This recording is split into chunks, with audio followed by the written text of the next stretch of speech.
Hello students. So today we are going to continue our topic central problems of an economy. So let us start. So we have talked of that scarcity of resources is a central problem, and when there is a scarcity of resources it leads to the second problem, that is a problem of choice. तो resources की कमी है, that's why we are studying about economics कि कैसे हम resources को allocate करें जिससे कि हम मैक्सिमम उससे आउटपुट ले सकें, so that we can utilize it in a maximum. तो मैक्सिमम इसका आउटपुट कैसे हो इन जो भी लिमिटेड रिसोर्सेज हैं, जिससे हम अपनी जो हमारी डिज़ायर है उसको हम फुलफ़िल कर सकें, जो भी हमारी डिज़ायर है. तो इसके साथ प्रॉब्लम आती है प्रॉब्लम ऑफ चॉइस. जैसे क्या है कि लिमिटेड रिसोर्सेज है, तो कहीं आप इन्वेस्टमेंट करना चाहते हो तो कहीं आप कंजप्शन करना चाहते हो, तो आप दोनों नहीं कर सकते हो. अगर आप दोनों करना है तो कुछ हद तक आपको कंजप्शन को गिव अप करना पड़ेगा, कुछ हद तक आपको इन्वेस्टमेंट को गिव अप करना पड़ेगा. तो जब आप इन्वेस्टमेंट को गिव अप करेंगे तो कंजप्शन में इन्वेस्टमेंट करेंगे, और जब आप कंजप्शन में गिव अप करेंगे थोड़ा तो वो इन्वेस्टमेंट करेंगे, क्योंकि आपके पास लिमिटेड है रिसोर्सेज. तो सेम इसी प्रकार से किसी सोसाइटी में स्कार्सिटी है रिसोर्सेज की, तो उससे सेकंड प्रॉब्लम आती है प्रॉब्लम ऑफ चॉइस. क्योंकि आपको सारी चीज़ें तो नहीं मिल सकती, तो आपको चूज करना पड़ेगा कि कौन सी चीज़ें लें और कौन सी चीज़ें गिव अप करें. तो मैंने जैसे कल एग्जांपल बहुत सारे दिए थे, तो आज थोड़ा इससे आगे चलते हैं. Let us go further.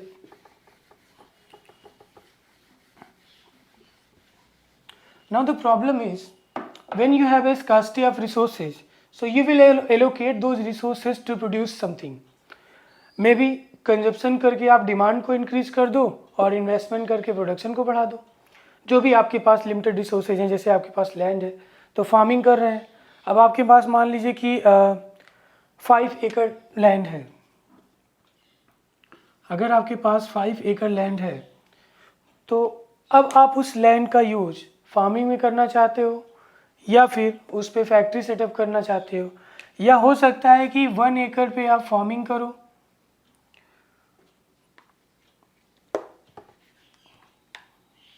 1 एकड़ पे फार्मिंग कर लो, 4 एकड़ पे आप जो है वो फैक्ट्री सेटअप कर लो. या ऐसे कर सकते हो आप कि 1 एकड़ पे फार्मिंग कर लो, 2 एकड़ पे फैक्ट्री सेटअप कर ले, एंड देन नेक्स्ट 2 एकड़ पे आप शॉप ओपन कर ले, कोई भी दुकान. इस तरह से आपने अपनी प्रोडक्शन को क्या किया, यहाँ पे डाइवर्सिफाई कर दिया. यानी कितना एकड़ ज़मीन किस चीज़ को एलोकेट करना है, ये कौन डिसाइड कर रहा है, आप डिसाइड कर रहे हैं, है ना. तो इस तरह से जो नेक्स्ट प्रॉब्लम आती है, ये जो एलोकेशन हो रहा है, एलोकेशन ऑफ रिसोर्सेज, ये एक प्रॉब्लम है. तो आप कैसे डिसाइड करेंगे कि फार्मिंग पे ही ज़्यादा, जैसे आपने कहा कि 5 एकड़ लैंड है तो आप फार्मिंग पे आप 1 एकड़ की है, फार्मिंग पे आप क्यों नहीं 3 एकड़ लैंड को एलोकेट करें, ये कैसे आप डिसाइड करेंगे. तो ये इस बेसिस पे आप डिसाइड करेंगे कि what is to be produced, हमें प्रोड्यूस क्या करना है, एंड इन व्हाट क्वांटिटीज. अगर हमें जैसे मान लो फार्मिंग में हम कॉटन का प्रोडक्शन कर रहे हैं, अब कॉटन की डिमांड ज़्यादा है, तो हम जो ये 1 एकड़ की लैंड जो है एलोकेट की है फार्मिंग के लिए, हो सकता है हम 3 एकड़ लैंड एलोकेट कर दे फार्मिंग के लिए. हो सकता है कि हमें शॉप में उतना फ़ायदा ना मिल रहा हो, तो ये जो 2 एकड़ लैंड है इसको हमने ट्रांसफ़र कर दिया कहाँ, फार्मिंग में, कॉटन फार्मिंग में. इस तरह से हम अपने रिसोर्सेज का मैक्सिमम यूज करके प्रोडक्शन को बढ़ा देंगे. तो what is to be produce, this is the first problem that every producers faces. तो जो पहला प्रॉब्लम है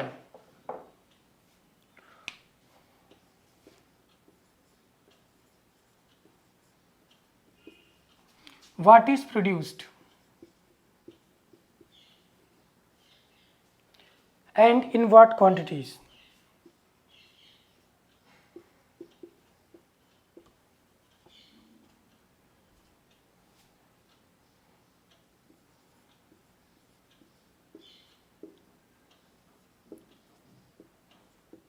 This is the first problem we face.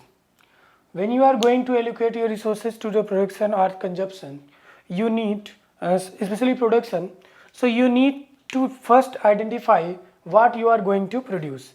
So you want to do farming,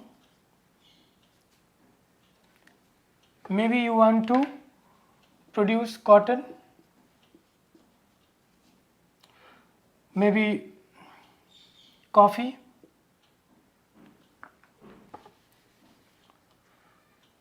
farming के अलावा जैसे maybe you want to produce bread, maybe you want to produce fan manufacturing, maybe you want to produce car. So whatever the things you want to produce, you have to first decide कि what you are going to produce.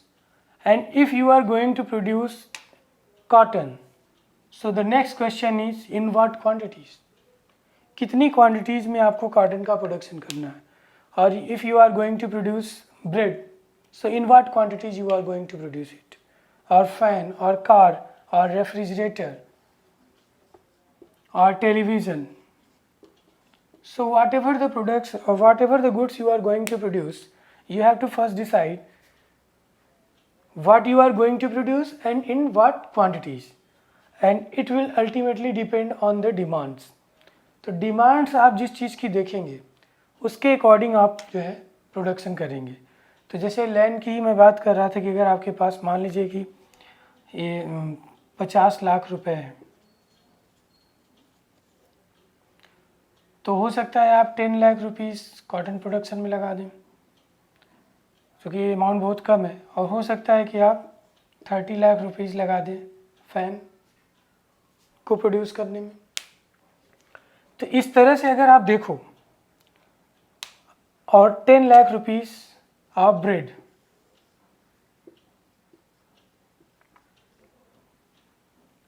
इस तरह से आपने allocate किया.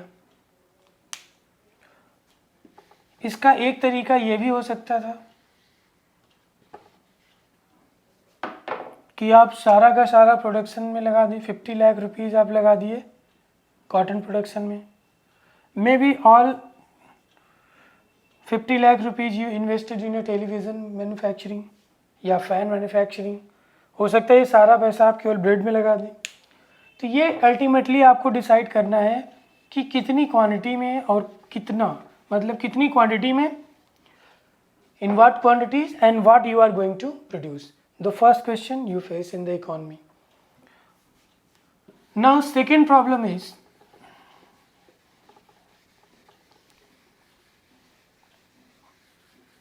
पहली problem ये थी कि हमें क्या प्रोड्यूस करना है, what we are going to produce. और ये अल्टीमेटली हमें पता चलता है डिमांड से. जिस चीज़ की डिमांड ज़्यादा होती उधर इन्वेस्टमेंट ज़्यादा लोग करते हैं, so that they can earn the profit. तो पहला प्रॉब्लम. और दूसरा ये है कि डिमांड कितनी है. अगर डिमांड बहुत ज़्यादा है तो you will produce much more goods. तो कितना एलोकेट करना है आपका रिसोर्स उस पर्टिकुलर चीज़ में. जैसे रेफ्रिजरेटर की डिमांड अगर ज़्यादा है, so you will invest much more money और your resources to manufacture refrigerator और टेलीविज़न और कार. सो डिमांड के बेसिस पे हम डिसाइड करते हैं कि what is to be produce and in what quantities. And it is not an easy job. इतना आसान काम नहीं है ये, भले ही आप डिमांड को जज करना है, इतना आसान काम नहीं. So the second question is, पहला हो गया what is to be produced and in what quantities. Second is how are these goods produced.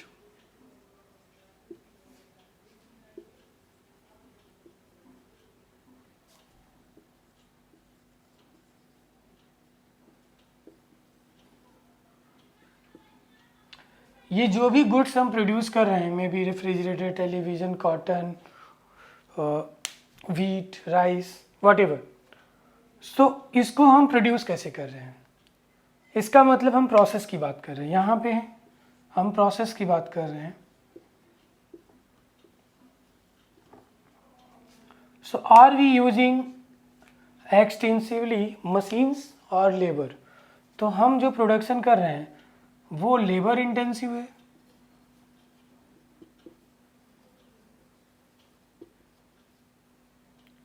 और machine intensive, sorry capital intensive.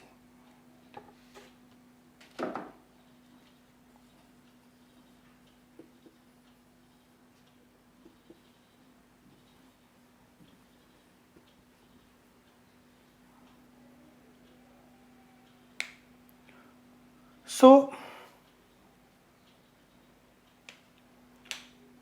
labor intensive या capital intensive. So what are we are producing here? Labor intensive या capital intensive. तो labor intensive में है क्या कि अगर जैसे इंडिया में लेबर बहुत ज़्यादा है, so we don't have much technologies, तो हम लेबर का ज़्यादा यूज करेंगे किसी भी प्रोडक्शन में, because we lack in technology but we are suffice in labour. तो हमारी जो भी प्रोडक्शन होगी उसमें हम लेबर का यूज़ ज़्यादा करेंगे. अमेरिका में पॉपुलेशन कम है, वहाँ लेबर की कमी है, so they will need capital, they will need much more machines, and for purchasing machine you need capital. तो वहाँ पे मशीन्स का ज़्यादा यूज होगा. अमेरिका में जहाँ पॉपुलेशन कम है, लेबर की कमी है, they will go with the capital intensive technique. And in India we will use labor intensive technique so that we can maximize our productions. तो इस तरह से how we are going to produce ये भी हमें डिसाइड करना पड़ेगा. Then the third question is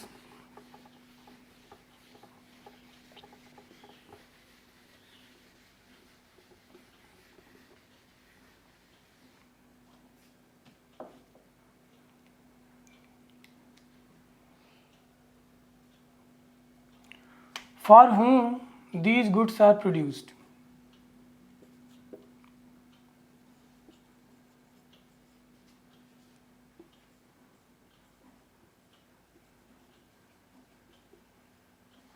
For whom these goods are produced.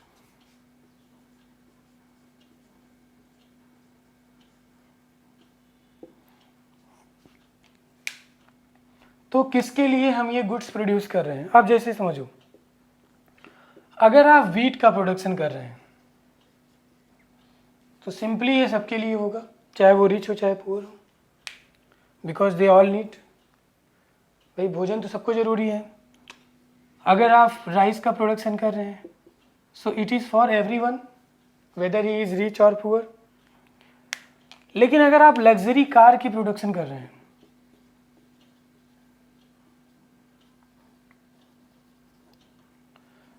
तो ये किसके लिए होगा? It is only for rich people. So for whom you are going to produce, ये जो गुड्स एंड सर्विसेज आप प्रोडक्शन कर रहे हैं किसके लिए कर रहे हैं ये भी आपको डिसाइड करना पड़ेगा. तो कुछ बेसिक चीज़ें होंगी जैसे खाने पीने की, तो उसमें आप मेजोरिटी ऑफ द पीपल को लेकर चलेंगे, यानी नियर अबाउट एवरीवन. और जो लग्जरीज होती हैं वो आप सेलेक्टेड होते हैं. जैसे आप कुछ भी आइटम्स बनाते हैं तो उसमें कई कैटेगरीज होती हैं. तो कार में भी बहुत सारी कैटेगरीज होती हैं, कुछ नॉर्मल लोगों के लिए भी होती हैं, कुछ बहुत महंगी कार होती हैं. तो कुछ जो बहुत महंगी कार होती हैं वो इसी चीज़ को ध्यान में रख के बनाया जाता है कि it is for only for a rich people, क्योंकि सामान्य लोग उसको एफर्ड नहीं कर सकते. तो इस तरह से हम ये भी डिसाइड करेंगे कि for whom these goods are produce, हम किसके लिए वो गुड्स प्रोड्यूस कर रहे हैं. तो ये हो गए 3 problems.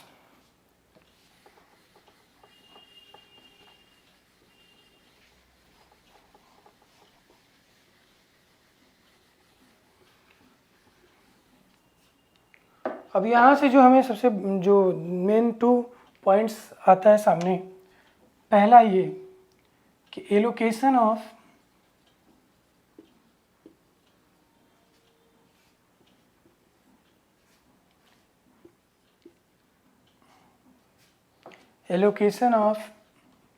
scarce resources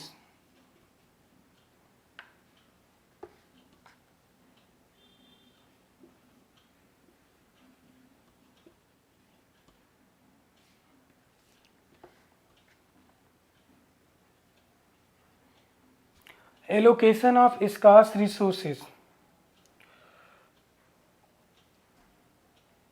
for the production of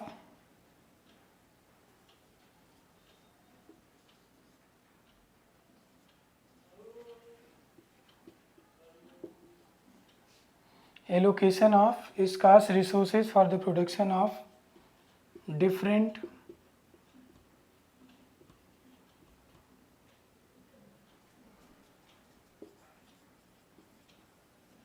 goods and services.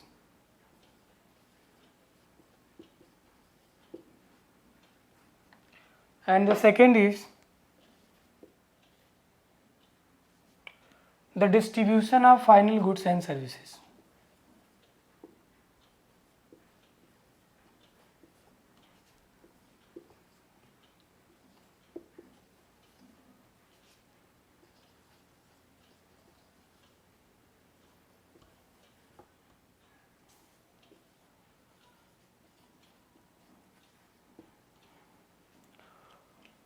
So basically we face two major challenges in economy.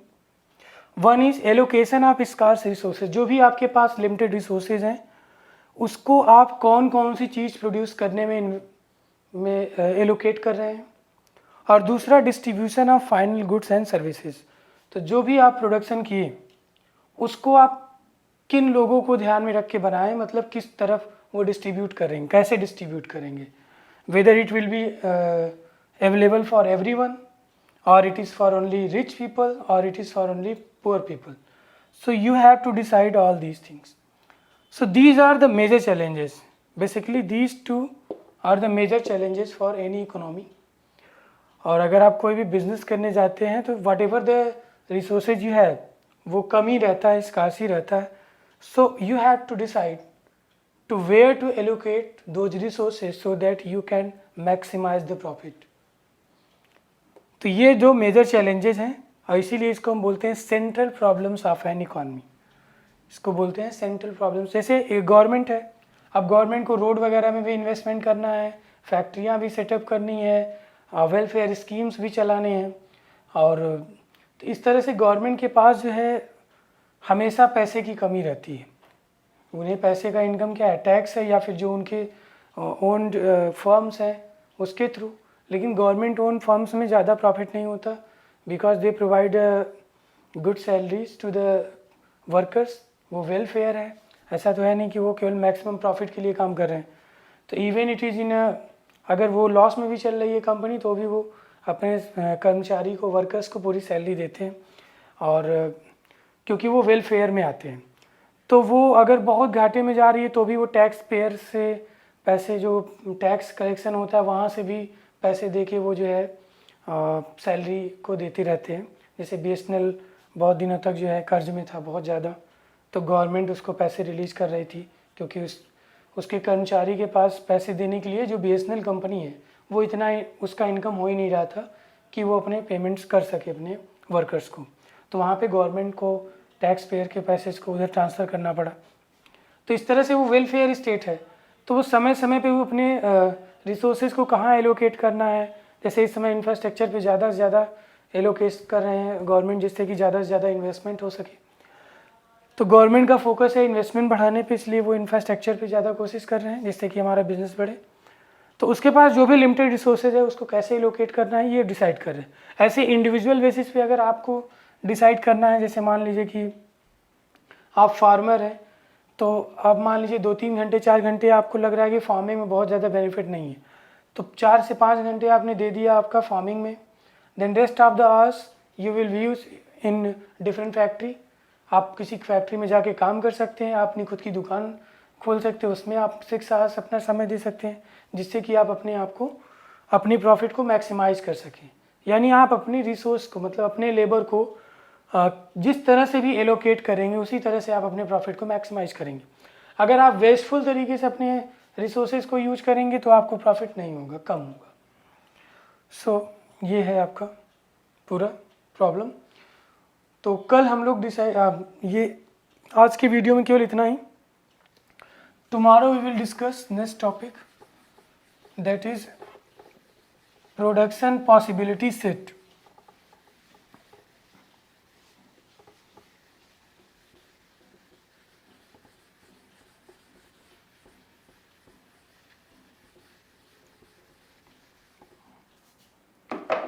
Tomorrow we will discuss